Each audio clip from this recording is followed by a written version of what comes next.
WNYC is supported by Atlantic Theater Company, presenting the world premiere musical of This Ain't No Disco, a rock opera by creator of the cult rock phenomenon Hedwig and the Angry Inch, Stephen Trask, and Peter Yanowitz of the Wallflowers, directed by Tony winner Darko Trezniak. Tickets at atlantictheater.org. WNYC is supported by Citi, presenting the Citi Gold relationship. When was the last time you believed possibilities really were endless? Explore the benefits of complimentary financial planning from Citi Personal Wealth Management and a dedicated Citi Gold team. Learn more at citi.com/staygold.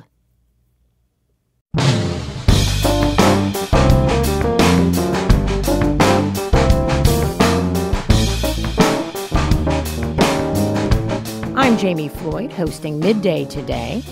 On Monday, as stock values were tumbling, President Trump flew to Cincinnati and used the occasion to condemn Democrats for not applauding during his State of the Union address. He went so far as to call Democratic lawmakers treasonous for their reaction to his remarks.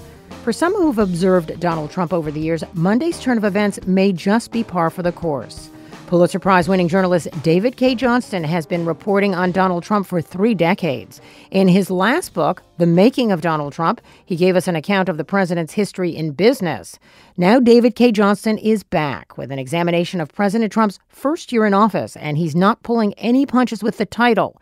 His new book is called It's Even Worse Than You Think, What the Trump Administration is Doing to America, and it's published by Simon & Schuster. David K. Johnston is with me now to talk about the book and what it means for the country in 2018 and beyond. David, I know you're stuck in an airport. We're really grateful that you managed to get to a phone to talk with us because this is so critically important. Thanks for being with us. Delighted to be with you. All right, first up, President Trump has been largely silent on the Dow Jones tumble, which started last Friday and continued into this week. But he certainly has liked to take credit for the gains in the markets. Is this just run-of-the-mill politics, or has President Trump taken this to a new level? Well, this is standard Donald Trump. Other presidents recognize they don't control the market, and we generally give far too much credit and far too much blame to presidents for the economy. But Trump not being knowledgeable about things. I mean, he's appallingly ignorant, as I point out in both books from his own words, doesn't think ahead. He's not a strategic thinker. He thinks in the moment. So when the market's rising, why, isn't that great for Trump? It all tells you how great Trump is. When the market's falling, I'm sorry, what are you talking about? The economy's strong. Go away. All right. Well, the president also attacked Democrats for their subdued reaction to his State of the Union. And we have a clip. It's worth hearing. They were like death and un-American. Un-American. Somebody said treasonous. I mean, yeah, I guess why not? Can we call that treason? Why not? I mean, they certainly didn't seem to love our country very much. So, David K. Johnston, many critics and analysts, even historians, are sounding the alarm that this president sounds as though he's saying he is the state. Is that your reading of it? Absolutely. Donald Trump is a dictator in waiting. He talks like a dictator. I wish during the election that we had put real reporters, not TV personalities, in the position of asking questions in the debates. We would have gotten much better questions. And one of them that Trump should have been asked is this. You've been talking about running for president for 30 years. Presumably you have read and even studied the job description. Please tell us with specificity where it is and what are the duties, powers, and limits of the presidency. And I assure you Donald would have given an answer along the lines of the one he gave when one of the real questioners, the right-wing radio talk show host and lawyer Hugh Hewitt, asked him about the nuclear triad. Donald was unaware this is the ability of the government to deliver, if necessary, nuclear bombs from land-based missiles, sea-based missiles, or jet planes. And Trump just went, nuclear, it's awesome. It's awesome. It's so powerful. It's awesome. And because of my uncle, at MIT, one of the smartest people ever, I know everything about it. He doesn't know anything. But he doesn't know that the president is our employee. He is simply a subordinate to us who has temporarily been imbued with power to act on our behalf, and that his duty is to faithfully execute the laws passed by Congress. Well, you say, David, that he doesn't know it, or does he just not care? Well, both. I mean, first of all, seriously, he doesn't know. In both of my books, I quote his testimony under oath and his statements that display an appalling ignorance, especially in economics, where he was given, and I emphasize the verb given, a degree in economics by Penn. He certainly didn't earn it. But he also doesn't care. Donald is different from every other president in one regard. Seen in the context of their times, we've had presidents who were great, ones who were terrible, ones who were smart, dumb, honest. We had the incredibly corrupt Chester Arthur, who's probably closest to Trump. But when he got to the White House, because the president died and he was elevated from vice president, Chester Arthur called all his cronies down from New York politics and said, "Gentlemen, this stops. I'm now president of the United States. Do not darken the White House door again." Told them to leave, and we got the Pendleton Civil Service Act as a result, and a professional government. Trump has now made it very clear, including in the State of the Union address, that he wants to dismantle that and create a patronage government. That's one of the things dictators want. Now, Chester Arthur, 21st President of the United States, that goes back to the late 1800s. Many people have been making a comparison to President Nixon, of course, of the Watergate scandal, who resigned in disgrace. What about that analogy? Well, Richard Nixon, who signed the Clean Water Act and the Clean Air Act and a lot of other pretty good laws, I don't think is comparable to Trump. First of all, nobody had any reason to doubt. The most vigorous hater of Richard Nixon never doubted the man's patriotism. No one suspected or even thought he was an agent, for example, of China just because he went and opened up relations with Mao. On the other hand, Donald Trump has demonstrated clearly that he owes some sort of fealty to Vladimir Putin. And if you go back and read carefully the email from Rob Goldstone to Donald Trump Jr. in June of 2016, an email that Don Jr. denied existed a month after he got it, and that a year later, some of my former colleagues at the New York Times brilliantly sussed out, whereupon Don Jr. released the emails. The fourth paragraph, if I recall correctly, says, as part of Russia and its government's effort to support your father's campaign, it is illegal to accept anything of value from a foreign government in a federal election, and the only thing any decent American, anybody with an ounce of patriotism would do when getting an email like that, if they're loyal, is to pick up the phone and call the FBI and say, I need to speak to someone in counterintelligence. What we've seen the Trumps do is lie and deny repeatedly about this. And that's part of this fundamental problem we have that makes this president like none other. In the last book, The Making of Donald Trump, as I read it, you described businessman Trump as a modern P.T. Barnum and as a grifter. This does not sound to be a sequel. This sounds to be so much worse. You're impugning his motives much more deeply than a P.T. Barnum or a grifter. Well, P.T. Barnum, never hurt anybody, but he sold people fakes and hoaxes. Come see the Fiji mermaid. Donald Trump has hurt a lot of people. Illegal immigrants he refused to pay and had to be forced by a court to pay after a finding of conspiracy. He's been twice tried for tax fraud, lost both cases. He confessed to sales tax cheating. He did lots of bad things. The reason we put the title, It's Even Worse Than You Think, on it, is that what's in this book is what you have not heard or you've only gotten passing mention of in the news. It's not the palace intrigues. You want to know about the gossip and the palace intrigues, go read Michael Wolff's book. It does a good job of telling you that. My book is about what he's doing to our government and what that means to you, to your income, to your health, to your safety, to your children, and if you're my age, your grandchildren's future. David K. Johnston is my guest. His new book is It's Even Worse Than You Think, What the Trump Administration is Doing to America. Simon & Schuster is the publisher. And, while we're on the subject of taxes, you know where I'm going, let's talk about Donald Trump's recent tax returns. Now, I think you broke the news about one of Trump's tax returns. Do we know anything new? Should we just give up on this? Well, yeah, I got Donald's 2005 Form 1040 in the mail last year, and it was actually a very revealing story about the press. Journalists who don't understand tax, and I don't expect, most journalists are generalists. I don't expect them to have my knowledge of tax, couldn't even get right the numbers on the tax return. They took the White House press release, which inflated the amount of tax Trump paid, instead of what was right in front of them on the tax return, and gave him credit for paying more taxes than he did, income taxes than he did.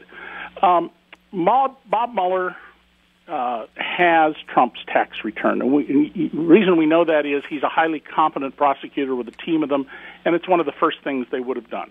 And those tax returns are the opening door point to look into Donald's books and records. And as I describe, and it's even worse than you think, Donald has a long history of hiding records, going to incredible extremes to hide records from auditors, particularly from the city of New York. But, David, is that evidence that Donald Trump has violated tax law?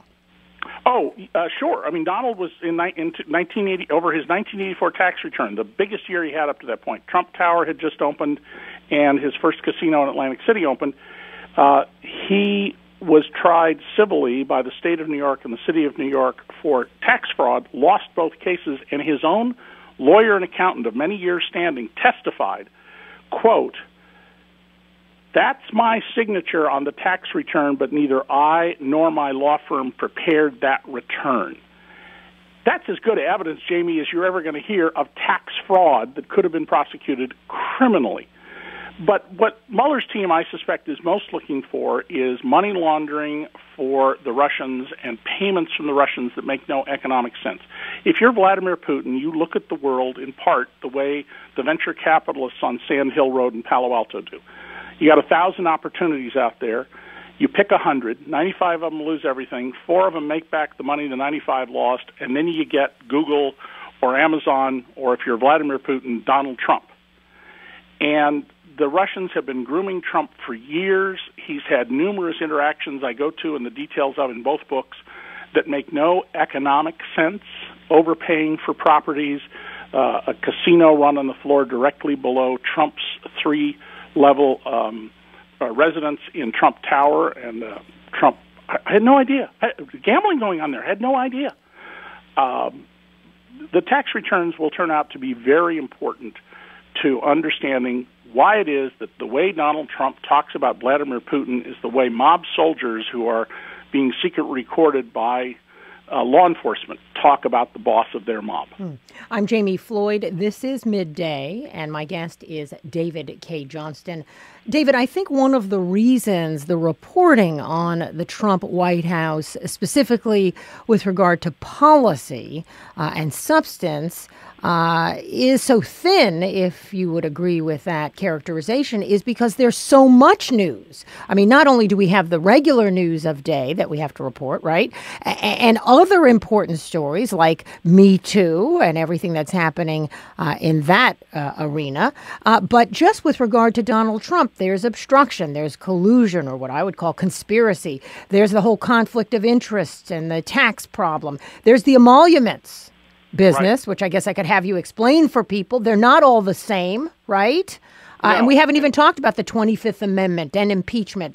It's a lot to try and lay out, and every day there seems to be a new headline right. under one of these umbrellas. It's difficult, I think. Jamie, I thoroughly agree with you, and the reason I did this book was that out of this cacophony, that even if you're an incredibly diligent follower of the news, I spend 5 hours a day reading, you can't really have a coherent understanding of what's going on. And so what I set out to do in this book, and what a lot of the reviewers have all said about it, is that this book will explain to you what they're doing to the government and bring coherence to what's going on here.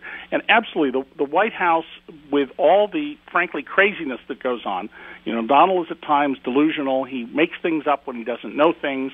He says things that are ridiculous on all sorts of subjects, global warming, nuclear weapons, etc., that just straightening out and explaining to people the reality of the world, not what's in his mind, where, remember, the best advisors in the world, Trump says, reside in his own head. is a major job. And one of the points I try to get people to understand is if you sat down next to Donald Trump on a coast-to-coast flight, you didn't know who he was, and let's take the word billionaire out of this, and you got into a conversation with him, by the time you reached Pittsburgh, you would say to yourself, who is this nut job I am sitting next to? The things that he says that make no sense, that are self-aggrandizing, that are fact-free. Donald claims to have the world's greatest memory, except when he can't recall. There's a chapter in the book about how he wants to go back to steam catapults for aircraft carriers because you have to be an Einstein to understand digital. Digital, it's so complicated. You need to be an Einstein, except they're not digital. They're electromechanical. They're the same basic technique used on modern roller coasters. But if you don't know anything about science, and that's Trump, you come up with these crazy statements. Right. So there's understanding the man who is President of the United States. Yep. There's the waterfall of facts that we have to deal with on a daily basis, some of them with constitutional consequence. And then there's all the other news. Right.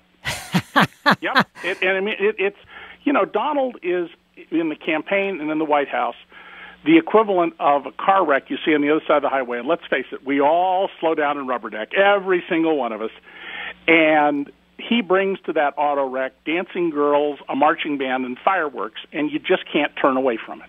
So, David K. Johnston, what are the prospects that President Trump or the Republicans will be held politically or legally accountable for any of the above that we talked about, the obstruction, the conspiracy, a conflict of interest, the emoluments business, accepting gifts, which you're not supposed to do, before the year 2020? And accepting money from the federal government of the states at your businesses, which you're not supposed to hotels, do, etc. under the domestic emoluments clause. Right. This is where it's up to us. Some people get upset when I say this, but you get the government that you deserve. This November's elections, I believe, are the most important elections since the Civil War, and I'm including 1932 in that calculation. If the Republicans remain in control, and by historical averages they should lose control of the House, we will have made a choice in this country. We will have made a choice that in the future we want someone who is a demagogue like Trump but doesn't have his deficits, someone who's smart, has managerial skill, and knows what he's doing or she's doing. And we will, over time, see our liberties erode, and like Rome, we will cease to be a republic. It's just a function of time. If we decide that enough, and we need to have a different Congress, because a lot of prominent Republicans are saying now that the Republican leadership is utterly failing in its duties, which they are, to act as a check and a balance and have lost their moral core, then we will see something else happen. The 25th Amendment doesn't work for removing a president involuntarily unless Donald is something totally crazy and he starts tearing his clothes off in public and screaming the Martians are coming. That's not going to happen. And even then there's a process. That's right. But impeachment, which is holding hearings like Sam Ervin chaired during Watergate so Americans understood what Nixon had done. And it took a long time for people to realize the enormity of Richard Nixon's crimes. And altering public opinion to the point where, as happened with Nixon, all 535 members of Congress and the Senate were against him. That takes time, and it will provoke other crises. If we were to remove Donald Trump from office because of Russian interference, can Mike Pence become president? Because he's the beneficiary also of Russian interference. If we were to do that, then the Speaker of the House, who at that point presumably is Nancy Pelosi, would become president. You can imagine people in the street screaming bloody murder about a coup d'etat unless she agrees to be a caretaker president who basically does virtually nothing and doesn't involve herself in the next election. But this is a real test of, has our democracy atrophied to the point that we cannot restore it, or is this a moment that will revive our democracy and the recognition by people that the whole idea of the United States, that we will ennoble the human spirit to see what people can achieve as a society and as individuals, but we do that through choosing our own destiny.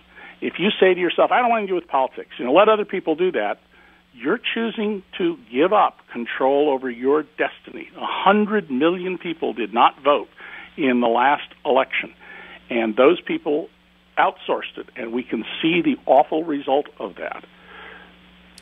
David, I notice we have just about a minute left, but I notice that you dedicate this book to the late, great Wayne Barrett.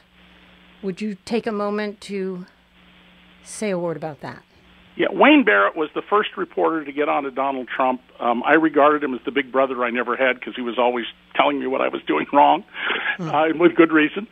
Wayne was a reporter for 40 years for the Village Voice. I believe he was the best worker in New York City, and he had the best law enforcement sources. It was stunning to me when he would duke me into, for instance, an FBI agent who said, I'm from the New York Times, I don't know, but Wayne says you're okay, so I'll talk to you.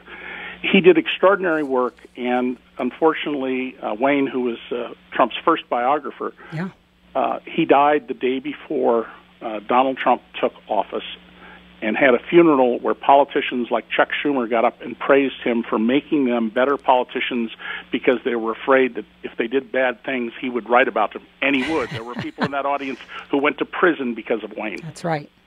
All right. Well, thank you for that tribute to Wayne and for your book. It's called It's Even Worse Than You Think, What the Trump Administration is Doing to America. It's published by Simon & Schuster. My great thanks to David K. Johnston.